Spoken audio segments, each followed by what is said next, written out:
porque a gente estava até falando agora há pouco dessa necessidade da transformação do professor, visto também o impacto disso no nosso dia a dia e na relevância de nós profissionais dentro do ambiente de sala de aula, né? Porque vai ser uma enxurrada de ferramentas que vem e a gente nunca imagina uma forma inusitada do usuário utilizar dentro e fora da sala de aula. A gente estava até comentando antes, né, de como você estar preparado para você, durante a sala de aula, ser questionado não pelo seu aluno, mas pela IA que ele está ali no dispositivo móvel dele, te analisando e te questionando, né? Então, cada loucura que tem... Vou dar um exemplo. Sei lá, uma das aulas que as crianças gostam muito é de Segunda Guerra Mundial, né? Que é tipo um dos assuntos mais famosos. Aí um aluno, ele entra lá, ele entra no sistema, como o professor está explicando, a gente está explicando alguma coisa mais do ensino fundamental, ou de repente ele arruma um nome de um pensador lá que a inteligência artificial traz para ele, e ele pode começar a perguntar para o professor. E como que o professor lida com isso, por exemplo, né? Ele vai falar, não, então eu vou pesquisar, ele vai pesquisar, ele pega o celular dele e também pergunta para a inteligência artificial. E fica nesse bate-bola. E fica a inteligência artificial respondendo a inteligência artificial, né? Então as formas de trabalho também, que já deveriam ter mudado, estavam também, vários professores trabalham já de forma diferenciada com outras formas de trabalho, né, que os alunos constroem, analisam documentos, porque o meu foco é pesquisar o ensino da história, né, mas obviamente algumas das questões vão para todas as disciplinas, né, mas no caso da história especificamente, a gente tinha os trabalhos com documentos históricos, de fazer discussões, agora vai ter um elemento novo que pode, se bem utilizado, ajuda bastante. Né? Tá saindo as pesquisas, o pessoal está ainda meio que tocando, assim, tentando entender o terreno, então a própria universidade, os professores estão recebendo formação, mais uma discussão entre eles de como fazer esse uso. Todas essas questões foram alteradas, então, porque os estudantes, se antes eles já estavam utilizando o Google, o ChatGPT, o TikTok para fazer pesquisa, agora apareceu um elemento novo que é a inteligência artificial generativa, né? Que ela cria um material novo.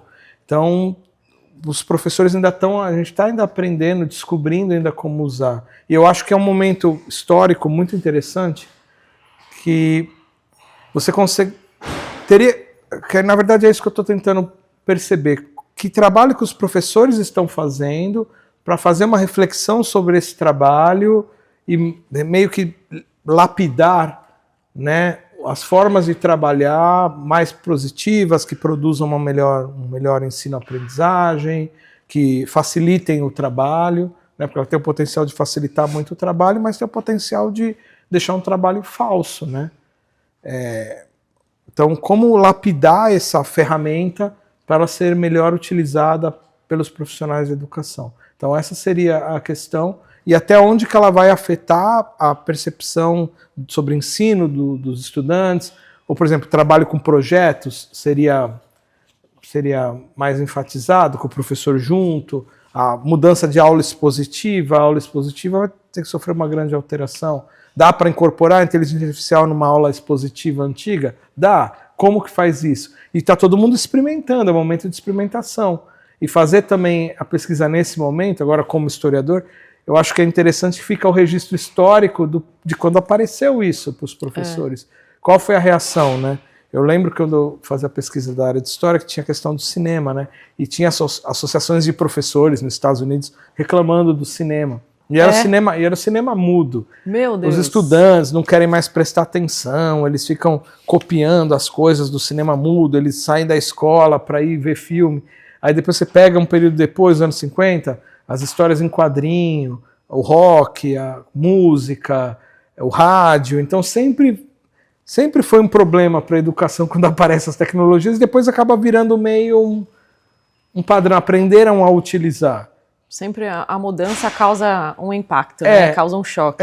Só que aí essa mudança, nesse momento, a gente vai deixar ela vir de cima para baixo meio imposta, ou a gente vai ter um controle maior dela, a gente vai ter uma racionalidade maior sobre ela, a gente já tem essa experiência histórica de outras tecnologias, a gente vai aprender com essa experiência e fazer algo legal, ou não, a gente vai esperar uma empresa vender uma plataforma e aí o professor aprende a usar a plataforma, a gente vai deixar isso, porque também é uma possibilidade, só que eu acho que perde muito o trabalho do professor, o trabalho humano do professor, mas que tem um nome, é plataformização. Sim. É uma palavra que dá um trava-língua. Ela já existe, várias universidades já trabalham com isso, várias formações para o ensino secundário, ensino médio tem essa questão.